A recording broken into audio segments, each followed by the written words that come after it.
जय हिंद दोस्तों, आप सभी का हमारे YouTube चैनल PSH क्लासेस में स्वागत है।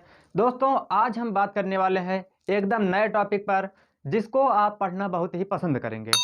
यहाँ तक कि हम आपको बता दें, जो हाई स्कूल में आता है ये वो टॉपिक है, इंटर में आता है वो टॉपिक है, और जितने वनडे एग्ज़ाम यानी कि एक दिवसीय परीक्षा होती है उन सभी परीक्षाओं के लिए बहुत ही उपयोगी है। यहाँ पर हम बात करने वाले हैं किसके बारे में? यहाँ पर है समास। समाज के बारे में हम बात करेंगे, समाज के बारे में बताएंगे आप लोगों को। ठीक है, तो हम समाज के बारे में क्या क्या पढ़ेंगे ये पहले आप सुन लीजिए। तो हम समाज के बारे में स्टार्ट करते हैं। सबसे पहले हम जानेंगे यहाँ पर क्या होता है, समाज किसे कहते हैं, यानी कि समाज की परिभाषा। समाज शब्द का शाब्दिक अर्थ क्या होता है, और जो समस्त पद होता है उसको बताएंगे। पूर्व पद क्या होता है, उत्तर पद क्या होता है, समास विग्रह क्या होता है, इनके बारे में बताएंगे। और जो समास है, समास के कितने भेद हैं, इस भेद के बारे में बताएंगे। और एक महत्वपूर्ण क्या है, उस जो समास होता है और संधि होती है, संधि और समास में अंतर बताएंगे। इन सभी को हम आप लोगों को पढ़ाने वाले हैं। आप हमारे वीडियो को अंत तक देखते रहिए। अब शुरू करते हैं अपने टॉपिक को। यहाँ पर क्या है, समास।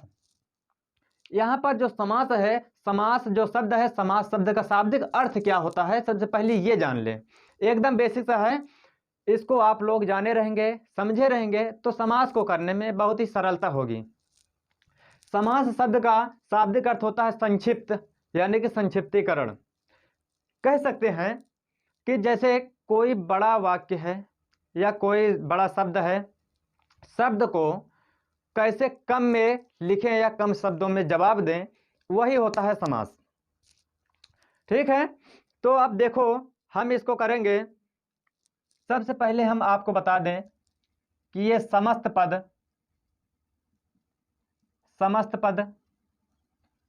पूर्व पद, उत्तर पद और समास विग्रह,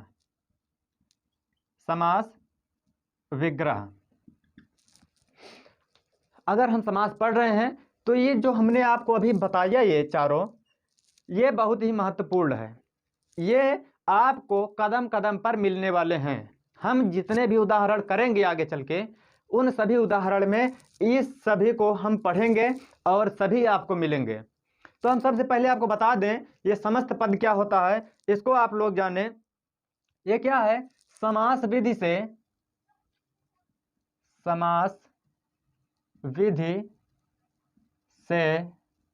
बना नया शब्द। समास विधि से बना नया शब्द क्या होता है, समास्त पद। उसके बाद क्या है, पूर्व पद। पूर्व पद किसे कहते हैं, अब हम आपको एक उदाहरण लेकर तब बताएंगे पूर्व पद क्या होता है। तो एक उदाहरण क्या है, युद्ध क्षेत्र।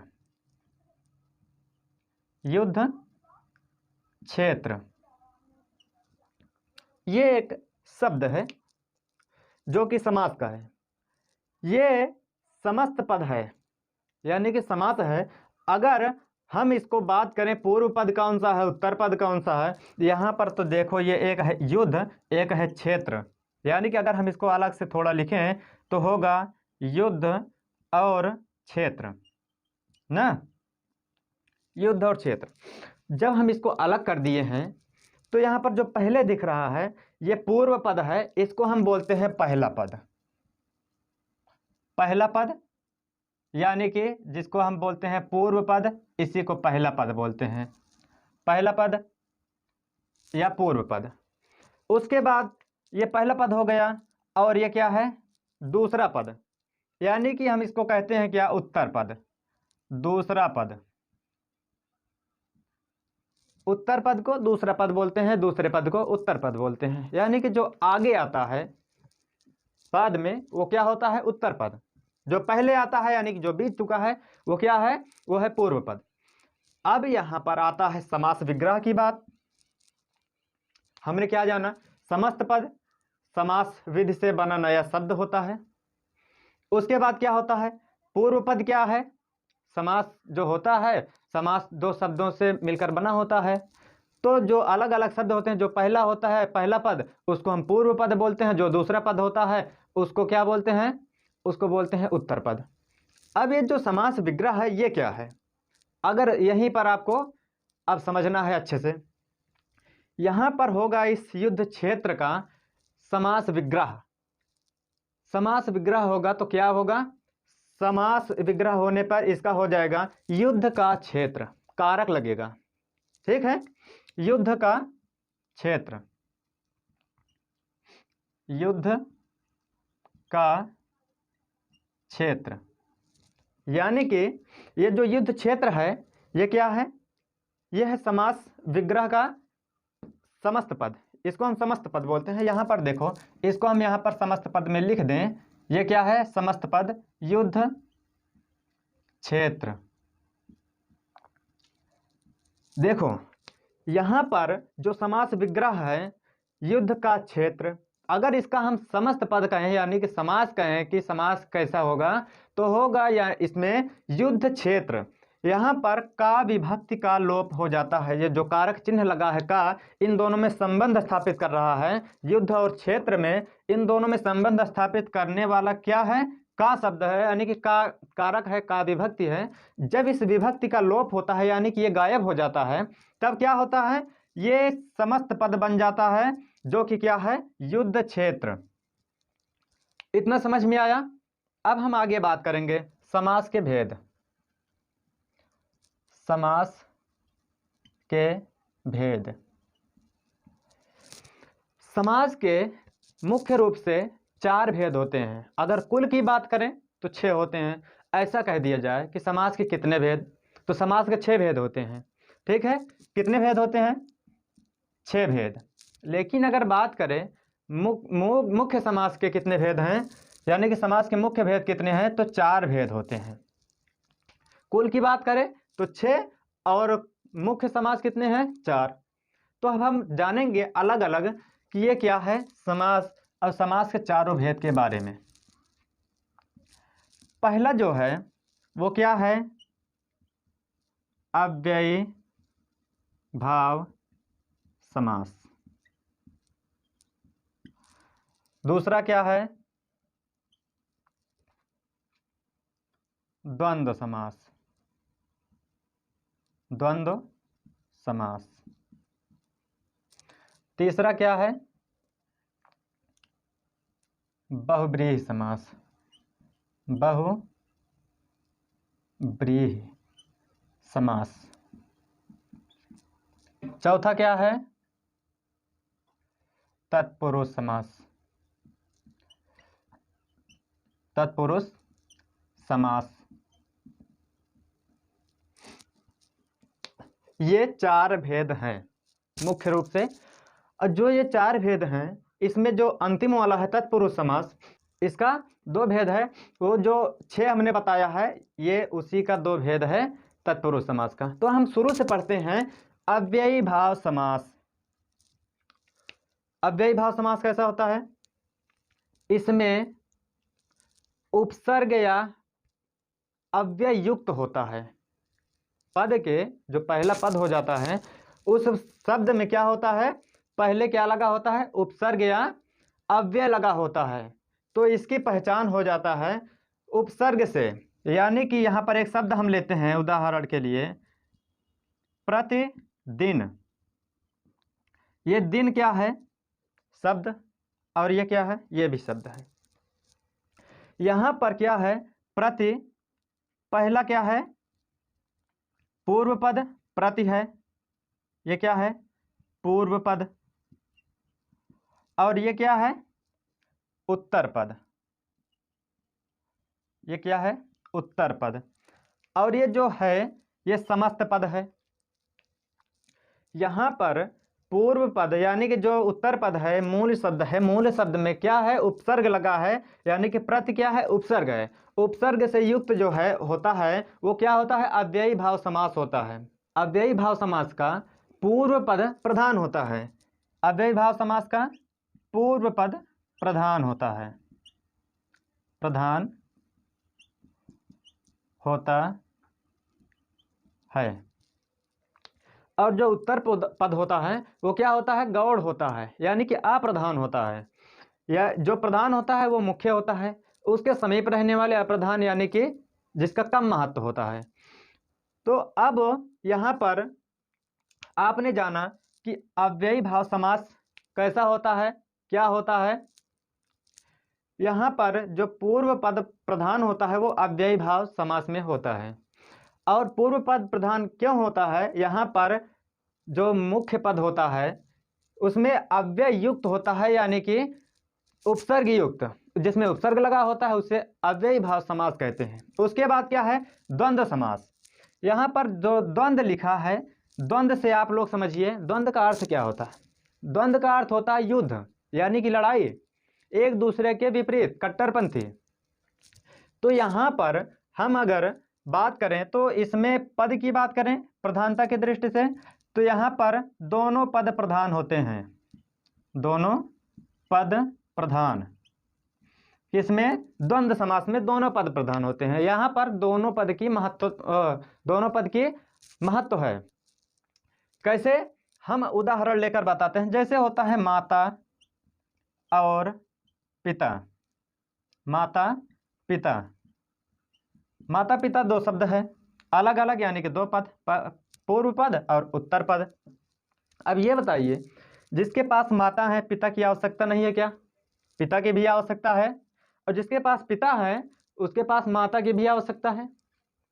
तो यहाँ पर लिंग के आधार पर क्या है, दोनों में युद्ध है, यानी कि दोनों आपस में अलग अलग हैं लिंग के आधार पर।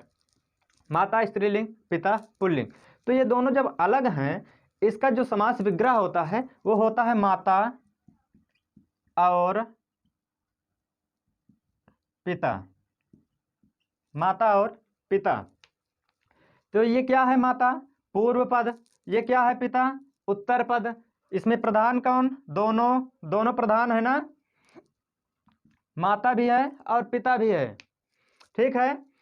इसलिए जहाँ पर कुछ लोग तो कहते हैं सर जिसमें योजक चिन्ह लगा हो वहाँ पर क्या होगा, द्वंद्व समास। ऐसा नहीं है कि जहाँ पर योजक चिन्ह लगा हो वहाँ पर द्वंद्व समास ही होगा। इतना समझ में आया। देखो अब आते हैं तीसरे भेद पर, क्या है, बहुब्रीहि समास। बहुब्रीहि समास, इसका दोनों पद गौड़ होता है, यानी कि दोनों पद जो होते हैं वो होते हैं अप्रधान, और ये तीसरा पद प्रधान हो जाता है इसमें बहुब्रीहि समास में। बहुब्रीहि समास में तीसरा पद प्रधान हो जाता है, कंफ्यूजन नहीं होना है। यहाँ पर क्या है, पूर्व पद यानी कि पहला पद प्रधान, यहाँ पर दोनों पद प्रधान। बहुब्रीहि में कोई भी पद प्रधान नहीं होगा, इसका तीसरा पद प्रधान होगा, तीसरे में परिवर्तित हो जाएगा। तत्पुरुष समास क्या है, इसमें दूसरा पद प्रधान होगा, यानी कि उत्तर पद प्रधान होगा। कैसे होगा बहुब्रीहि समास में, अब देखो, बहुब्रीहि समास का दोनों पद गौड़ होता है, गौड़ होता है, यानी कि दोनों पद अप्रधान होता है। क्यों होता है, क्योंकि तीसरे में परिवर्तित होता है, तीसरे में परिवर्तित हो जाता है। देखो कैसे, एक शब्द हम लेते हैं घन श्याम, घन श्याम क्यों है, घन श्याम, घन के समान जो श्याम, घन के समान जो श्याम, ऐसा कौन, कृष्ण, कृष्ण की पर्यायवाची है घनश्याम, ठीक है ना। अब इसका जो संधि विच्छेद होता है, यानी कि जो समास विग्रह होता है वो क्या होगा, घन के समान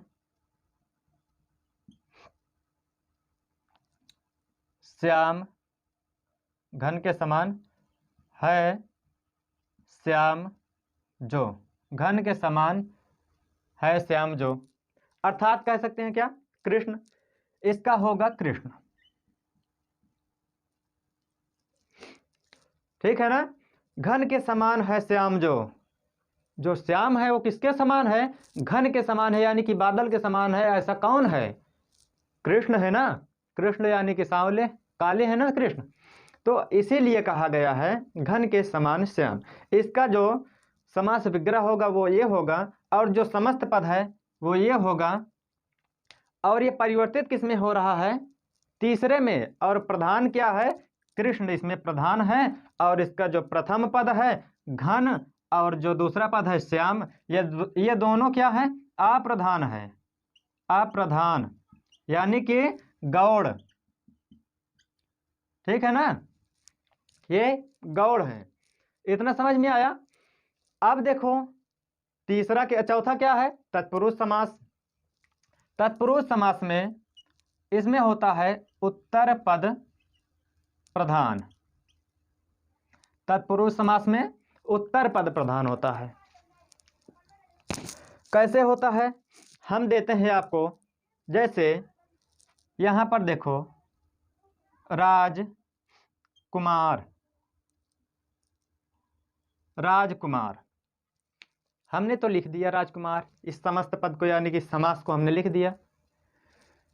समस्त पद जो है राजकुमार है, और इसका जो होगा समास विग्रह वो होगा राजा का कुमार। इससे आप क्या समझते हैं? राजकुमार से यहां पर अगर हम राजकुमार कहें तो क्या आपको यहां पर राजा नजर आता है कि राजा का पुत्र? यहां पर राजा का पुत्र है, ना कि राजा है। इसलिए राजा का कुमार, ये इसका क्या होता है?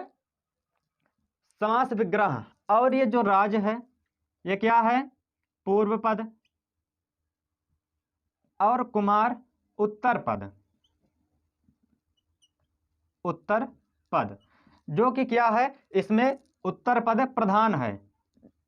ये प्रधान है, जो प्रधान होता है उसी का महत्व ज्यादा होता है, पूर्व पद का महत्व कम है। क्योंकि हम अगर बात करते हैं राजकुमार तो हमें राजा नहीं नजर आता, राजा का पुत्र नजर आता है। यानी कि कुमार जो है, कुमार पर हमारी निगाह जाएगी, हमारी सोच कहां पर जाएगी? कुमार यानी कि राजा का पुत्र। वैसे हम बात करें एक और उदाहरण के, तो यहां पर लेते हैं रसोई घर। रसोई घर है ना, तो आप बताइए यहां पर अगर हम रसोई घर कह रहे हैं तो क्या आप लोग यहां से क्या क्या कह सकते हैं कि ये भोजन है? हम कहें रसोई घर तो आपका दिमाग कहां जाता है? भोजन पर।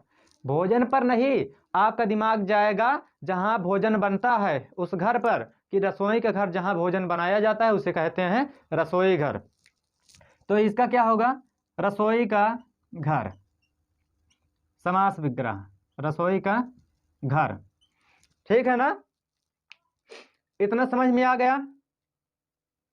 अब देखो यहां पर एक हम महत्वपूर्ण चीज बताने वाले हैं, जो बहुब्रीहि समास है और तत्पुरुष समास है।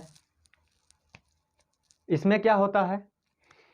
बहुब्रीहि समास में भी संख्यावाची होता है, संख्यावाची होता है, और ये भी संख्यावाची होता है। ठीक है, संख्यावाची होता है।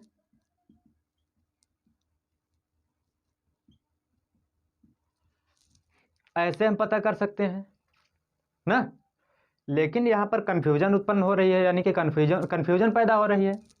देखो बहुब्रीहि समास जो होता है तत्पुरुष से बड़ा होता है, सबसे बड़ा होता है। इसका एक पद होता है प्रधान, यानी कि जो उत्तर पद होता है, और इसका कोई प्रधान नहीं होता, कोई पद तीसरे में परिवर्तित हो जाता है। इसकी एक कहानी हम सुनाते हैं, बहुत ही मजा आने वाला है, आप लोग सुने होंगे शायद। दो बिल्लियां थी और एक बंदर था। दो बिल्लियां जब उसको भूख लगती थी तो दूसरों के घर में जाते थे, कहीं रोटी कहीं कुछ लेकर आते थे। एक दिन की बात है, वो रोटी लेकर आई, उसमें से दोनों बिल्लियां आपस में लड़ने लगी। उसने कहा मैंने देखा, उसने कहा मैंने लाया, उसने कहा मैंने देखा, एक ने कहा मैंने लाया। इसी को लेकर वो दोनों आपस में लड़ने लगे। तो एक पेड़ के वृक्ष यानी कि एक पेड़ पर बैठकर एक बंदर उस दृश्य को देख रहा था कि ये लोग आपस में लड़ रहे हैं, क्यों ना इसका हम फायदा उठाएं। वो उतर कर पेड़ से नीचे आया और कहा आप लोग लड़ाई क्यों कर रहे हैं? उन्होंने कहा इसको हमने देखा है, एक ने कहा इसको हमने लाया। तो बंदर ने अपना दिमाग लगाया कि लाओ हम आपको बांट दें, दोनों को बराबर हिस्से में, तुम दोनों में लड़ाई नहीं होगी। तो बंदर ने लिया रोटी को और उसको दो भागों में बांट दिया, दो भागों में तोड़ दिया। एक भाग था बड़ा, एक था छोटा। जो बड़ा भाग था उसने कहा कि ये बड़ा भाग है, इसको हम थोड़ा सा खा लेते हैं। उसको खा लिया ज़्यादा। तो जो पहले वाला भाग छोटा था वो बड़ा हो गया, वो और जो बड़ा था वो छोटा हो गया खाने के बाद। ऐसे करते करते उस बंदर ने उस रोटी को खा डाला। और जो दोनों बिल्लियां थी आपस में लड़ रही थी ना, अब वो उदास होकर बैठ गई। उन्होंने सोचा ऐसा हमें नहीं करना चाहिए था, हमारी लड़ाई के बीच में कोई तीसरा आके हमारा भोजन खा गया। तो वैसे ही यहाँ पर है जो बहुब्रीहि समास है, इसका कोई पद प्रधान नहीं होता है, न पहला न दूसरा, दोनों गौड़ होता है, यानी कि दोनों पद अप्रधान होता है, दोनों की महत्व नहीं होती। जो तीसरा पद होता है उस पद का महत्व होता है जो तीसरे में परिवर्तित होता है। जैसे हमने यहाँ पर शब्द लिया था घनश्याम, ना, घन के समान है श्याम जो, यानी कि ऐसा कौन है? कृष्ण। इस शब्द को हम तो सीधा सीधा छोड़ दिए हैं, कृष्ण में परिवर्तित हो गया। ऐसे क्या है?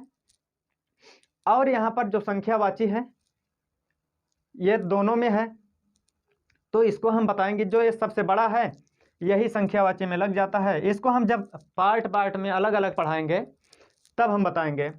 और जो तत्पुरुष समास है हम बताएं, अब इसको ध्यान से देखो। तत्पुरुष समास का उत्तर पद प्रधान होता है, अभी हमने आपको बताया उत्तर पद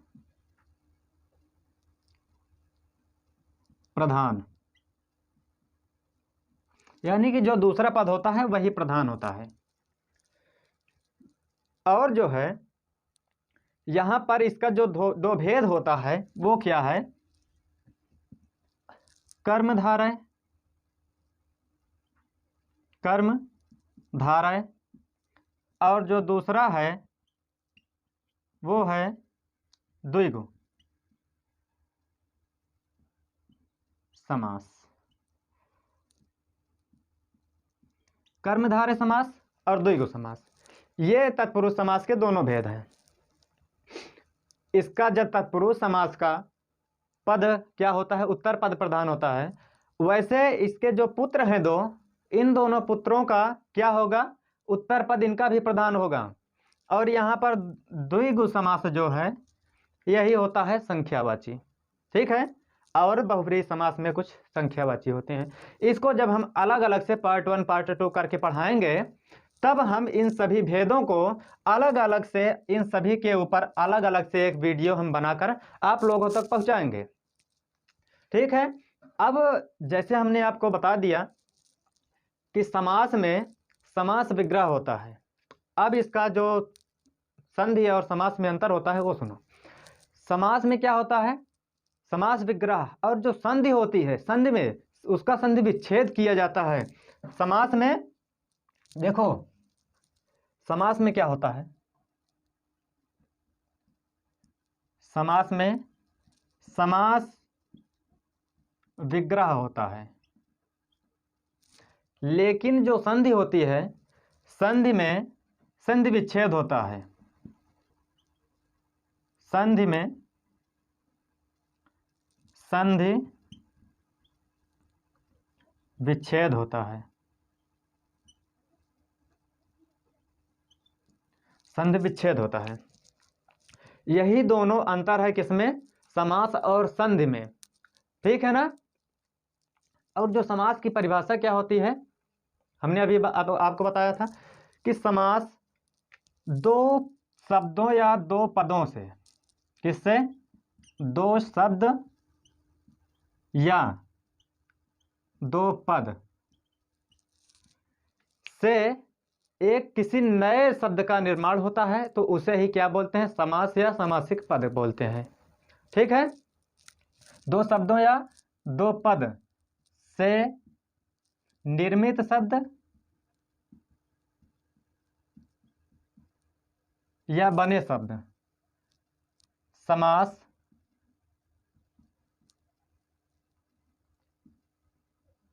कहलाता है।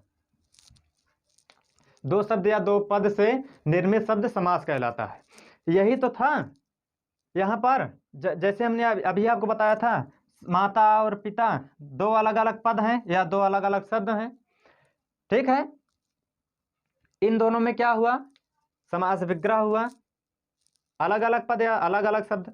जब इसी को हम समास के रूप में लिखते हैं, समस्त पद के रूप में लिखते हैं, तो सिर्फ हम क्या लिखते हैं? माता पिता, माता डैश पिता, ये लिखते हैं। और जैसे किसमें है? संधि विच्छेद, यानी संधि में क्या है? संधि विच्छेद होता है। कैसे? जैसे एक शब्द है विद्यालय, तो इसका होता है विद्या धन आलय, ये होता है। इसमें भी तो दो पद हैं, लेकिन अंतर है दोनों में। यहाँ पर धन लगा के अर्थ निकाला जाता है, यहाँ पर कारक चिन्ह या कुछ और लगा के अंतर निकाला जाता है, ठीक है ना? इतना समझ में आया कि नहीं? तो आशा करता हूँ दोस्तों ये वीडियो समास के ऊपर था, तो आप लोगों को पसंद आया होगा अच्छे से। अभी यहाँ पर हमने समास के भेदों के बारे में पढ़ाया है, और जितने भी क्वेश्चन बने उस क्वेश्चन को हमने बताया है। और जो है इस समास को कितने भेद हैं, उसमें भी कितने भेद हैं, इन सबको हम कब बताएंगे? जब अगला वीडियो लेकर आएंगे। इस भेद के अलग अलग टॉपिक पर हम पढ़ाएंगे। ये जो है अव्ययी भाव समास, द्वंद्व समास, कर्मधारय समास, सबको हम कैसा पढ़ाएंगे? अलग अलग वीडियो में पढ़ाएंगे, अलग अलग टॉपिक के माध्यम से। तो दोस्तों हम मिलते हैं अब अगले वीडियो में। तब तक के लिए धन्यवाद। जय हिंद।